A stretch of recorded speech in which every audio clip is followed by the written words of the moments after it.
Buenos tardes, amigos, amigas, from a suburb of Detroit. And I'm up here. I'm going to be going to Mexico. When exactly, I'm not sure. I haven't bought my plane ticket. But I put up a weight loss video a couple days ago. And I did lose 20 pounds in Mexico. But I wanted to let people know.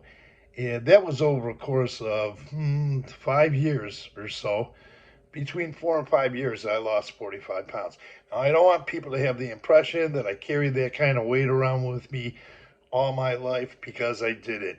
I didn't start getting obese until 10 years ago. And 10 years ago, I have actually a couple injuries that prevent me from doing certain things. And I think I mentioned it in the last video. I'm not sure, but it really took its toll on me. There was a lot of things, some things I couldn't do. And then I had a job. I was working for a nonprofit and I was driving around quite a bit and I was putting on 2,500 miles a month. And I was started drinking cappuccinos, those really sweet ones. I'd stop at a gas station. I'd be drinking those and I was drinking orange juice. Then I thought, well, man, I'll get healthy. And this is how ignorant I was. I was buying about uh, a quart of orange juice and drinking it every day and wasn't even looking at the labels and seeing how much sugar that was in there. And that really caused a lot of problems for me. And I didn't really look at it at first. And it wasn't until I went to a nutritionist and a cardiologist that I found out a lot of things. And I had developed poor circulation in my legs. Um, and this was starting roughly about 6 years ago. The poor circulation got really bad. And I worked that out by walking in Mexico. But I wasn't an obese guy all my life.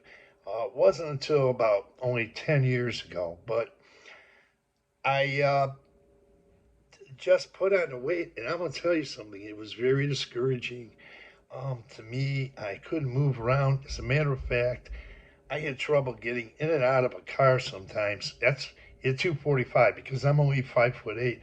I bought a big Lincoln Town car, and I love that car. And one of the things I loved about it was, not mostly, but one of the things I loved about that car is it was big and roomy, and I could get in and out that door really easy and not have to struggle. And that started I started gaining that weight about 10 years ago. So I didn't carry that weight with me all my life. And because of these physical injuries, that really affected me. But I had to learn how to just go to my limits a little bit and start walking more and doing things. And then my friend, a good buddy of mine, he's up here. I just talked to him today. He was a great help to me and just going through the pain of walking with that poor circulation when I was in Cuernavaca in San Miguel de Allende. It was hard, it was hard, but I went through the pain and I no longer have that. So 10 years ago, I had started developing um, high blood sugar, a high blood sugar limit and level and A1C level. And also, I had developed high blood pressure. And I no longer have to take metformin for my A1C sugar. Um, that's out. And I no longer, the amlodipine, I haven't had to take for about 3 years. And consistently for the last 4 years, my A1C blood sugar level has been like 5.5, 5.6, in that range, 5.5. Last time I took it, it was 5.7, and that was about a week ago or so that it was taken. But that, I'm not real happy about that because I was hoping to get it down even further. But I'm always working on weight loss. I still consider myself obese. Uh, I look at the weight chart, but I don't beat myself up over it.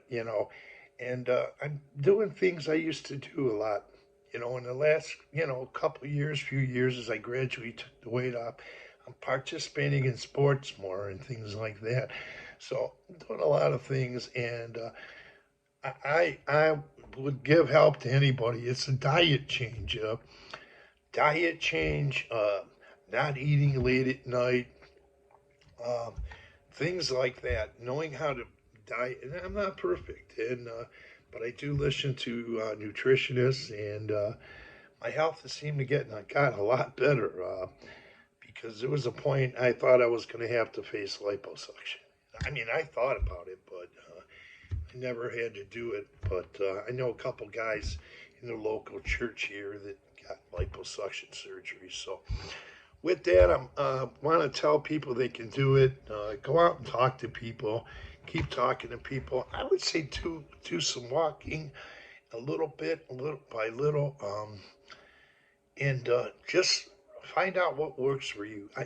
Treadmills didn't work for me, and because of my back and another injury I have, I can't really. I have to be careful how I lift. So even sometimes when I'm swimming, when I'm backpedaling, or I mean, I'm using my legs to swim, and I'm in the pool. That affects my back sometimes too. So I have to find out when and how much I can do. And there's things I can't do anymore, but there's things I can do. So I look for the things that I can do. And as I got better and as I lost more weight, I could do more and more and more. I get on the bike, I go play tennis, I do things like that. And I'm active once again. And I'm grateful for that. So I want to say that Mexico did help, and I wanted to give you guys a more accurate, or not accurate, say, but a more thorough idea of what I went through and how I gained weight and how I lost weight. A lot of it was diet and activity. It started 10 years ago. So with that, I'm hoping to get slimmer and get trimmer. I wish I could pick those heavy weights up, but I can't. I can't have it all. So with that, thanks for viewing, and I appreciate you guys watching.